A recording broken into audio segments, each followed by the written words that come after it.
morning, ladies and gentlemen. Welcome to my channel. First off, thank you for your likes, shares, and subscribes. I deeply appreciate it.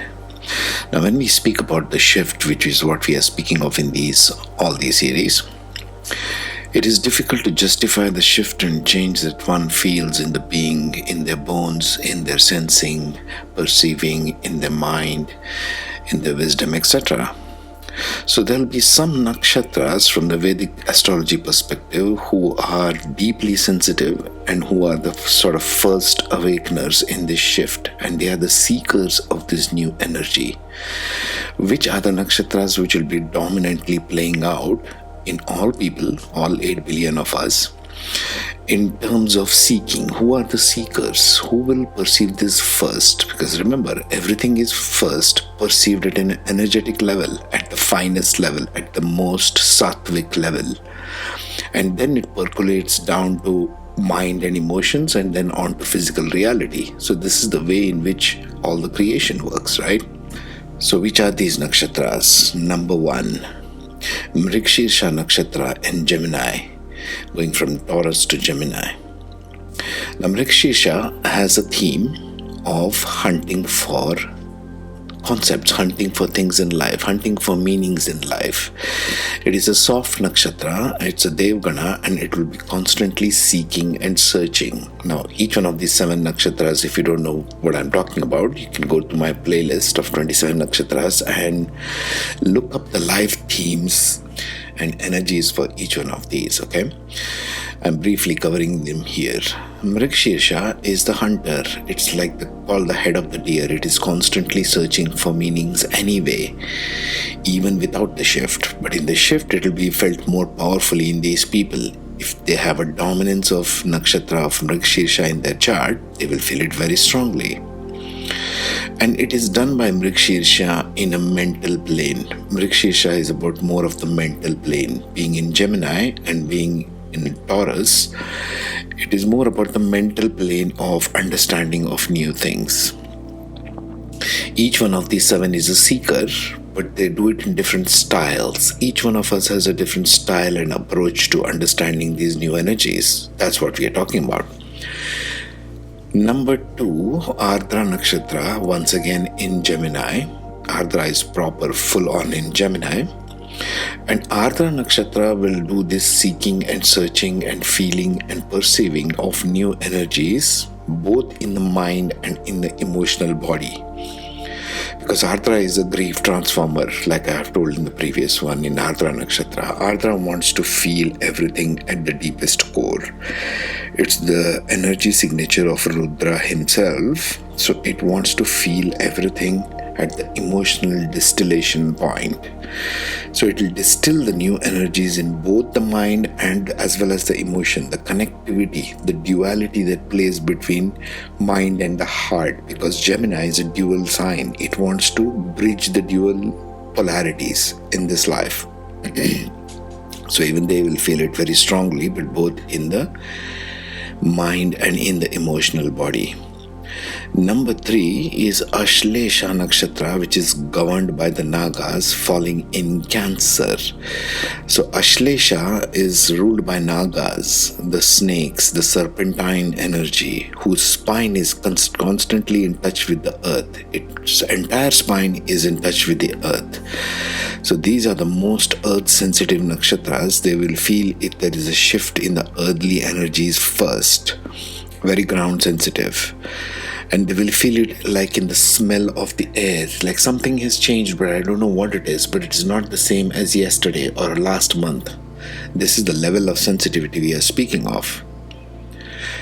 Number 4, in Libra, it will be the Swati Nakshatra. Now, Libra wants to balance the scales, right? It's always wanting to go between the inner and the outer world, the self and the other, the 7th house.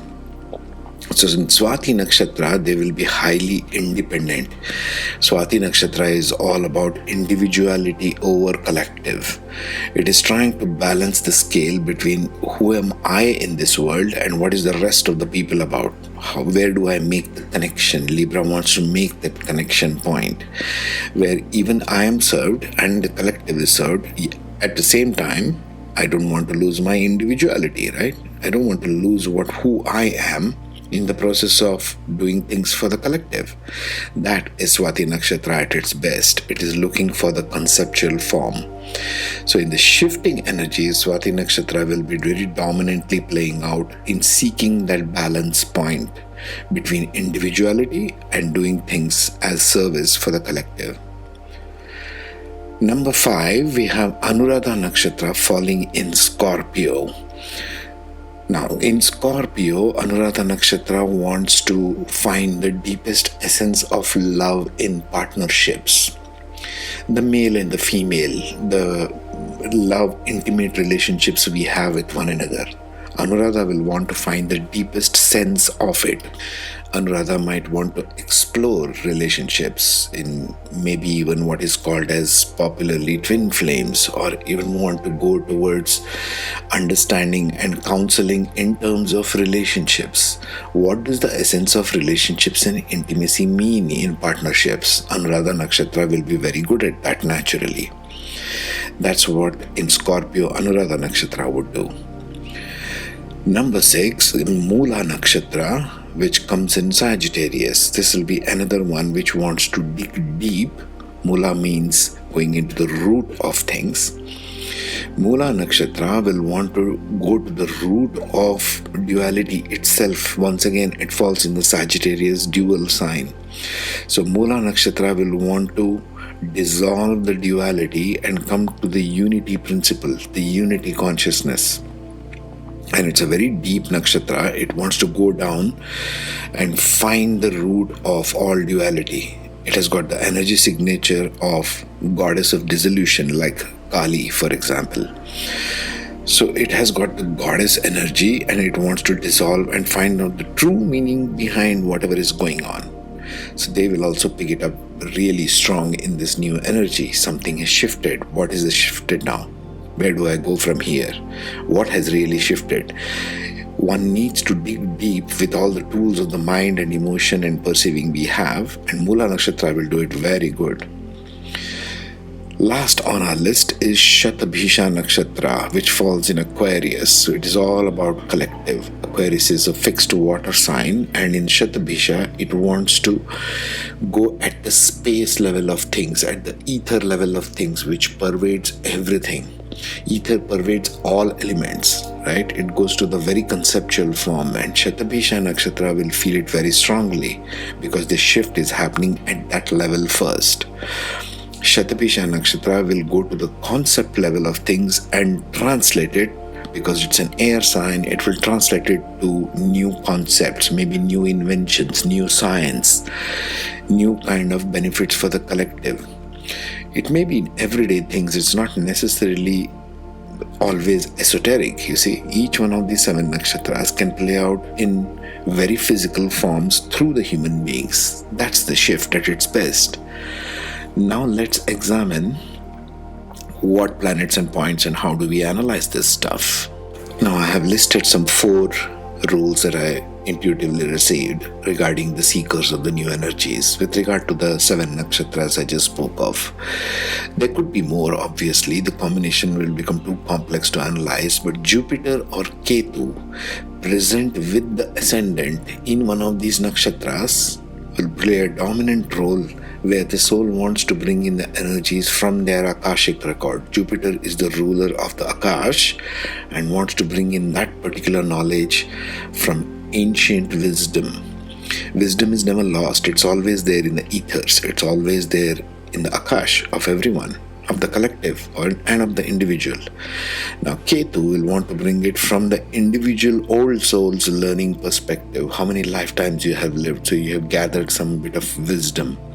So Jupiter and Ketu are aspects with the ascendant, or even the ascendant in one of these nakshatras will be very powerful seeker. Number 2, as usual, if 2 or more planets are focused in these nakshatras, dominantly I would say 3 or more planets. then it becomes a very strong theme. They will feel it more powerfully. They will drive it forward more powerfully.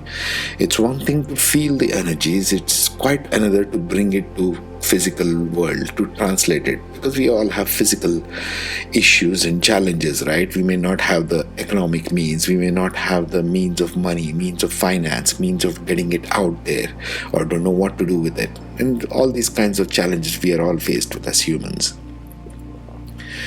Number 3, if more air and water element is dominant in a chart.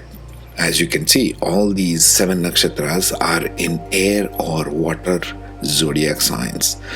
So if air and water element is dominant, which is considering the rest of the planets in the chart also, so if air and water become dominant, they will find it very, very strongly sensing and feeling, and they'll be driven to bring forward this new energy in forms of art, science, creativity, in terms of spiritual healing, probably new modes of healing. They'll even become doctors and politicians and lawyers, all kinds of professions, but they will be driven to making that shift happen in the collective. Number 4, last one, the nakshatra present in moksha houses, including house number 1. The moksha houses are 4, 8 and 12, but including the ascendant in this one, because the ascendant is the driver of the soul energy. So if you take in combination of these 4 and evaluate your chart, you will find your sensitivity. You will understand why you are being so sensitive to this new shift, why you are feeling a change from day to day without being able to explain what is this change, what is the shift I'm feeling, why does it feel like I'm no longer in the same planet, why does it Earth feel like a strange place suddenly. This is the level of sensitivity we are talking about, and it is dominant in old souls of the planet. They will bring it forward from the finest level of the Akash down to the physical level. Next, we will talk about other aspects as I receive them. Meanwhile, take care, be safe, be happy.